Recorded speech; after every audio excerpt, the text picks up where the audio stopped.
안녕하세요. 부상스토리입니다. 지금 이제 후유장애 교통사고 부상별로 어떻게 인정이 되고 있는지 영상들이 하나씩 하나씩 올라가고 있죠. 근데 이제 대표 변호사님, 전성배 대표 변호사님이신데 이제 다음 주에 이제 영상에 함께 참석을 하실 거예요. 그동안은 이제 변호사님께서 저한테 이런 부분들에 대해서 좀 한번 해봐라 지시가 있었었고, 혼자서 이제 연구를 해서 이제 유튜브 영상을 진행을 하고 있었던 내용이었거든요. 저희 부상 스토리는 기존에 교통사고 업무를 진행을 하다가 2011년 1월 달에 네이버 카페로 출발을 하기 시작을 했어요. 교통사고로 제대로 된 상담을 받지 못하고 보험사로부터 부당한 대우를 받으시는 분들에게 합리적인 보상을 받으실 수 있도록 상담도 해드리고, 그다음에 필요한 경우 사건을 진행을 해드리는 업무를 시작으로 해서 그 교통사고 피해자분들과 원만하게 좀 도움이 되고자 이제 네이버 카페를 2011년 1월 달에 만들었죠. 그렇게 해서 출발을 해서 현재까지 이어오고 있습니다. 그동안 이제 카페를 계속 유지를 하면서 뭐 중간중간에 좀 잠시 쉬었던 시간들도 있었었고 그랬던 적도 있었긴 했는데, 그때부터 현재까지 유지를 하면서 그렇게 많으면 많다. 현재 카페 회원 수는 4,000명 정도 그렇게 유지를 하고 있습니다. 한번 이게 싹 정리를 했었던 적이 한 번 있었어가지고 이제 다시 시작하는 마음으로 또 이제 진행을 하고 있는데, 보상 스토리를 검색을 해보시면 이제 많은 글들이 나올 거예요. 2년 전까지 계속 그 교통사고 관련해서 많은 글들을 네이버를 통해서, 네이버란 상호를 말을 해도 되나?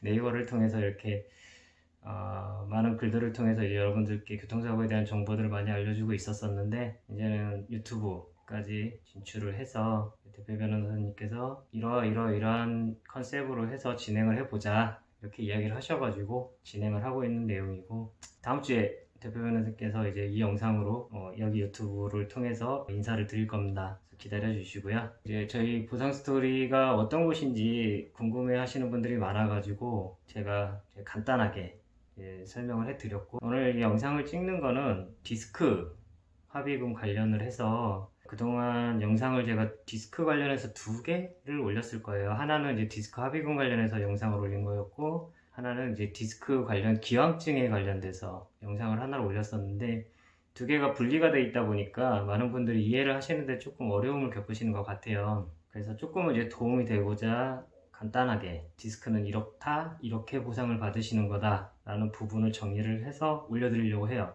그게 이제 오늘 영상이고 조금 길 수도 있어요. 그래도 끝까지 잘 들어보시면 합의금을 받는데 도움이 되실 테니까 한번 잘 들어봐 주시고, 이제 교통사고로 디스크 진단을 받기까지 많은 일들이 있을 거예요. 교통사고로 인해서 뭐 입원 치료를 하시든 통원 치료를 하시든 그거는 상관이 없습니다. 뭐 사고가 크건 작건 그것도 상관은 없습니다. 어떻게 됐든 간에 교통사고로 피해자가 부상을 당해서 병원에서 치료를 받게 되시고, 이제 처음에 가서 치료를 받게 되시면 보통 이제 병추염자, 요추염자, 뭐 머리 살짝 다친 경우 이제 뇌진탕, 기타 타박상 등등으로 치료를 받게 되실 거예요. 뭐 큰 외상, 팔다리 부러짐 뭐 이런 큰 외상 말고 일반적인 내용을 말씀드리는 겁니다. 그렇게 해서 치료를 받고 계시면 회복이 되시는 분들도 있고 회복이 안 되시는 분들도 있어요. 그래서 회복이 안 되시는 분들 같은 경우는 정밀 검사를 받게 되시겠죠. CT를 찍으시는 분들도 계시는데, CT로는 디스크의 유무는 판단을 할 수 있기는 하지만 이 디스크가 사고로 인한 것인지 퇴행성인지 여부를 판단하기는 어려워요. 그래서 MRI 촬영이 꼭 필요합니다. 그러면 병원에서 통원 치료가 됐든 입원 치료가 됐든 치료를 받고 있다 보면 목 쪽에 디스크가 발생을 했다고 한다면 어깨를 타고 팔 쪽으로 방사통이 생기게 되겠죠. 허리 쪽에 디스크가 생기면 엉덩이를 타고 허벅지를 타고 발 쪽으로 하지 방사통이 생기게 되겠죠. 이러한 방사통들이 생기게 되면 병원에서는 MRI 소견을 내겠죠. MRI 촬영을 한번 해보자. 디스크가 신경을 누르고 있는지 여부를 확인을 해보자. 그래서 이제 MRI 촬영을 하게 되는데, 이렇게 해서 촬영을 해서 나온 디스크가 퇴행성이냐 아니면 교통사고로 발생한 외상성이냐, 이 문제가 발생을 하게 돼요. 그래서 퇴행성이라고 하는 거는 기존에 디스크가 있었다라는 거죠, 사고 이전에.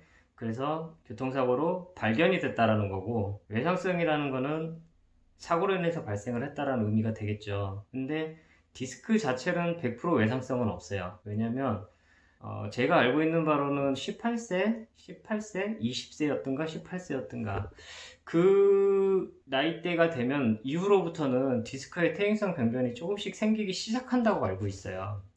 그래서 뭐 이건 이제 의사 선생님들이 더 잘 알겠죠.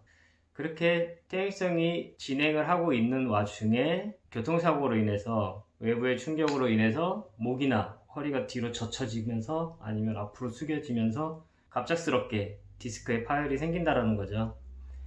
그러면 기존의 퇴행성이 어느 정도 진행이 되고 있었었느냐, 그리고 그렇게 진행이 되고 있던 퇴행성이 교통사고로 인해서 얼마만큼 악화가 됐느냐, 이 부분에 대한 판단이 필요해요.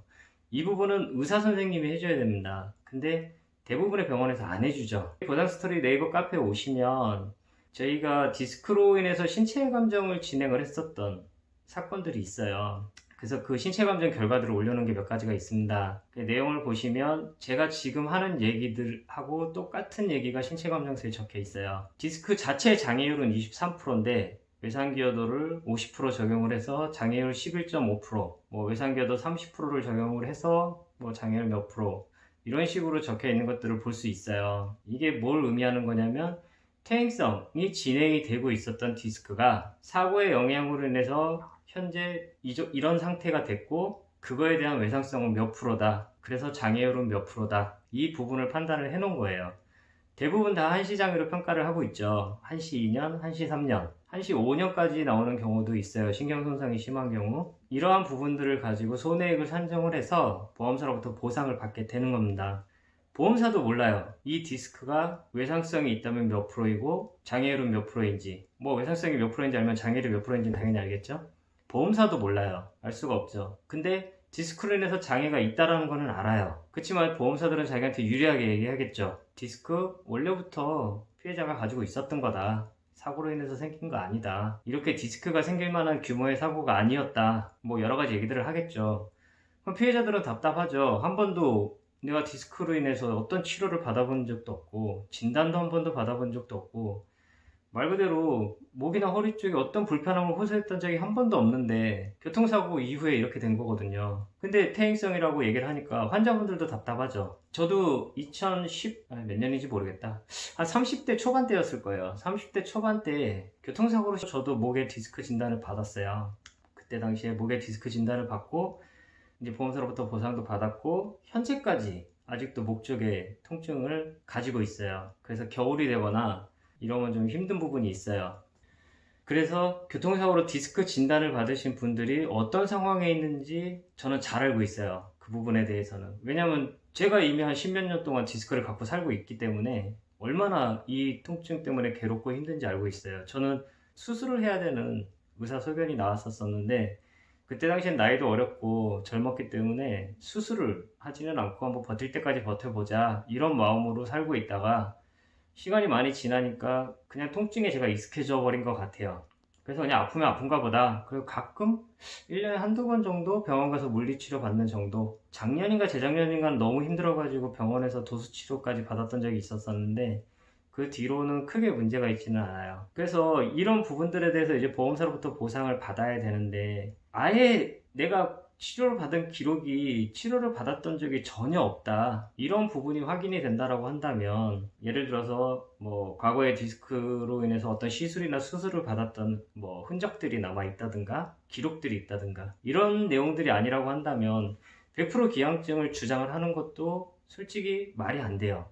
그렇잖아요. 사고로 인해서 생길 수도 있고 아닐 수도 있다라고 한다면 무조건 아니다라고 말하는 거는 말이 안 되잖아요. 그러면 생길 수도 있다라는 부분에 대해서는 어떻게 반박을 할 건데요. 실질적으로 그렇게 보상도 받고 계시고 그렇게 진단도 받고 계시는 사람들이 있는데 무조건 이건 아니다라고 말을 하는 건 말이 안 되는 거잖아요. 그래서 통상적으로 50대 50으로 출발을 하면 되겠죠. 50대 50. 있을 수도 있다, 없을 수도 있다? 그럼 반반일 거 아니에요. 그죠? 그러면 11.5%, 디스크 장애율이 23%니까 11.5%부터 시작을 하는 겁니다. 11.5%.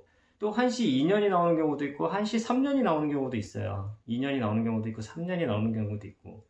그럼 최소 금액을 잡는다고 한다면 11.5%에 한시 2년을 잡으면 되겠죠. 그리고 본인의 소득 그리고 과실이 있다면 과실 비율만큼 공개해주고 그렇게 해가지고 손해액을 산정을 해주면 되겠죠. 11.5%로 한시 2년을 잡고 한시 3년 또 계산을 해보는 겁니다. 예를 들어서 한시 2년으로 400만원이 나왔다. 제가 지금 이제 오늘 좀 원고도 없어요. 아무것도 없이 그냥 디스크에 대한 설명을 하는 거기 때문에 뭐 계산을 해놓은 것도 없고 그냥 여러분께 아시잖아요. 저희 영상 보셨으면 손해액 어떻게 계산하시는지 아시잖아요. 모르시면 영상 찾아보세요. 오늘 여기서 설명 못 해드려. 어디까지 얘기했지? 11.5% 한시 2년이다. 그럼 예를 들어서 400이 나왔다. 11.5% 한시 3년이다. 예를 들어서 600만원이 나왔다. 제가 옛날에 대충 계산해보니까 도시록 매물 했을 때 한 400만원대 후반? 500만원 정도였던 것 같은데? 그리고 600만원대였던 것 같은데 2년 3년 계산을 했을 때 이렇게 계산을 해보는 거예요. 누가? 피해자 본인이. 그래서 가장 많이 합의가 이루어지는 장애율 때가 외상기여도 30%예요. 30%. 23%에 30%면 3359, 2316, 6.9%인가요? 맞죠? 6.9% 한시 2년이 최소 금액이에요. 23%에 외상기여도 30%니까 6.9%잖아요. 6.9%에 한시 2년 최소 금액이에요. 이 금액이 뭐 계산을 안 해봐가지고 얼마가 나올지 모르겠는데 계산기가 어디 갔나 모르겠어요. 찾지를 못하겠네.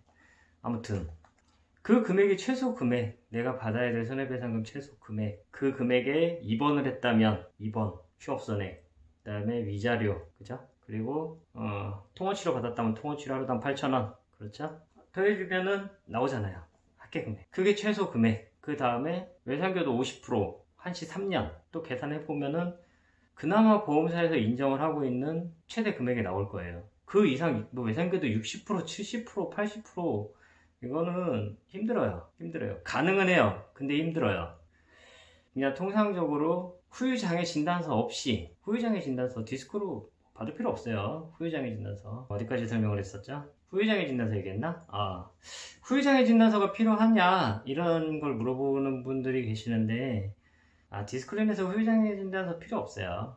여태껏 디스크린에서 후유장애 진단서를 받아본 적 한 번도 없습니다. 피해자분들한테 후유장애 진단서 받아갖고 오라고 했던 적 한 번도 없어요. 그거 10만원, 20만원 하죠. 후유장애 진단서 받는데. 그리고 근전도 검사도 진행을 해야 되고. 근데 한 번도 없어요. 필요 없고. 최소 금액 하고 최대 금액 이제 산정이 되면 이제 금액대는 아시잖아요. 난 400에서 600 사이에 합의를 하면 되겠다. 뭐 소득이 높으신 분들은 600에서 800, 뭐 1000만원 넘어가시는 분들도 있으시죠? 1500, 2000. 디스크린에서 제가 기억하기로 최고 많이 보상을 받았던 게 한 5000 가까이 됐던 것 같아요. 5천만원 정도. 이게 소득에 따라서 달라지는 거니까. 그렇게 해서 금액이 결정이 되면 최소 금액과 최대 금액이 결정이 되잖아요. 그쵸? 그러면 보험사 담당자한테 얘기하시면 되죠. 담당자한테. 제가 지난번에 말씀드렸잖아요. 이 교통사고로 인해서 내가 입은 손해, 내가 얼마의 손해를 입었는지 그 부분에 대해서 입증을 해야 될 책임은 피해자들한테 있어요. 피해자들한테. 근데 계산할 줄 모르잖아요. 피해자들이. 그러니까 보험사한테 얘기를 하시잖아요. 나 손해액 얼만지 뽑아달라고. 근데 그게 아니거든요. 내가 입은 손해에 대한 입증 책임 나한테 있잖아요. 내가 이 사고로 인해서 이런 부상을 당했고 이 디스크로 외상기여도는 이만큼 되고 그러니까 니네들은 나한테 얼마를 보상을 해줘야 된다. 제가 지난 영상에 보험사한테 당당히 얘기하시라고 말씀드렸죠. 내 손해액을 계산을 해서 진짜 얼토당토하는 금액 얘기해버리면 계산이 안 되잖아요. 합의도 안 되고. 근데 정확한 근거로 인해서 계산을 해서 합의금을 산정을 해서 통보를 한다고 한다면 보험사한테 자기들도 계산기 두들겨 보겠죠. 보험사들도. 어떻게? 똑같이 외상기여도 30%일 때 외상기여도 50% 주니까 이만큼. 그럼 그 안에서 합의가 되잖아요. 그 안에서 될 수밖에 없는 거잖아요. 합의가. 뭐 보험사에서 배째라고 디스크 우리는 인정 못한다. 이러면 이제 사건 어려워지는 거죠. 이러면 합의 안 할 거냐고 보험사. 얘네 뭐 언제 나 죽을 때까지 이거 끌고 갈 거냐고. 그것도 아니잖아요. 언젠가는 합의할 거잖아요. 자기네들이 디스크 인정 안 하면 어떡할 건데요. 언젠가는 합의를 해야 되는데 그 부분은 또 이제 해결하는 방법이 있으니까 그건 다음에 알려드리고. 그렇게 해서 제가 계속해서 말씀을 드리고 싶은 거는 디스크 제가 겪어보니까 회복 안 돼요. 이거는 낫지를 않는 것 같아요. 어차피 제가 갖고 가야 되는 거 그러한 부상인 거고, 이 사고로 인해서 이런 부상을 당했다고 한다면 그 부분에 대한 보상은 확실하게 받고 넘어가시는 게 맞습니다. 만약에 다음에 또 교통사고가 발생을 했어요. 그러면 안 되겠지만 그러면 오늘 있었던 이 사고가 기왕증이 돼버리는 거잖아요. 그쵸? 여기에서 보상 받으셔야지. 다음에 보상 어차피 못 받는 거 여기서는 보상을 받으셔야 될 거 아니에요. 똑같은 MRI를 10명의 의사한테 나눠주면서 이 디스크에 대해서 외상교도 평가를 해달라 라고 얘기를 한다면 10명의 의사가 다 똑같은 결과가 나온다고 한다면 디스크로 이렇게 분쟁이 생기지도 않을 거예요. 근데 10명의 의사가 다 다르게 얘기를 합니다. 10명의 의사가. 아마 피해자분들도 그렇게 겪으신 분들 계실 거예요. 제가 그렇게 안내를 해드렸던 분들도 있고 100% 퇴행성이라고 한다면 다른 병원 가서 그 디스크 한번 확인해 보라고 제가 그렇게 개인적으로 알려드렸던 분들도 있어요. 그랬더니 다른 병원 갔더니 외상교도 50%래요. 다른 병원 갔더니 외상교도 30%래요. 이렇게 얘기를 하고 계세요. 마찬가지입니다. 디스크는 그래요. 내가 받을 수 있는 최소 금액, 그 다음에 6.9%의 한시 2년부터 11.5%의 한시 3년까지 손해액을 계산을 해보시고 그 금액대 안에서 보험사랑 밀당을 하시면 됩니다. 그럼 보험사는 자기네들도 계산기 두들겨 보면 나오잖아요. 그죠? 그래서 합의가 되는 거예요. 그래서 디스크 가지고 고민 많이 하시겠는데 근데 또 어려워요. 디스크가. 왜냐면 보험사가 보상 못 해주겠다. 그리고 금액대 소득 높으신 분들 그런 분들이 오히려 더 힘들어져요. 디스크로 인해서 보상 받기가 더 힘들고 차라리 도시이용노임이신 분들이 보상받기는 더 쉽고 금액이 높아져 버리니까 보험사에서 더 방어를 치겠죠. 전반적으로 디스크에 대한 설명은 이 정도면 어느 정도 되지 않을까요? 또 더 궁금하신 게 있으시려나? 그죠? 그래서 이런 부분들 잘 감안을 하셔가지고 안 되면 뭐 손사가 됐든 변호사 사무실이 됐든 사건 맡겨야죠. 어려우니까 뭐 저희한테 맡겨라 이렇게 말씀을 드리는 게 아니라 저희 아니더라도 잘하시는 분들 많아요. 디스크 제가 아는 분들도 많고 디스크 잘하시는 분들 되게 많거든요. 뭐 조금 수술을 주시더라도 그렇게 맡기고 하시는 게 속 편하실 수도 있고요. 제가 걱정할 문제는 아닌 것 같고 어차피 이제 피해를 당하신 분들, 부상을 당하신 분들은 이 영상을 보고 계시는 분들이니까 조금 더 공부해 보시고 궁금한 것도 물어보시고 한번 해보시고 그러다가 안 되면 또 전문가의 도움을 받을 수도 있고 그쵸? 그렇게 진행을 하셔서 보험사로부터 제대로 보상을 좀 받으셨으면 좋겠습니다. 디스크 영상은 이걸로 마치고 이제 디스크에 대한 설명을 따로 영상으로 하지는 않을 것 같아요. 오늘 영상은 여기서 마치도록 하겠습니다. 감사합니다.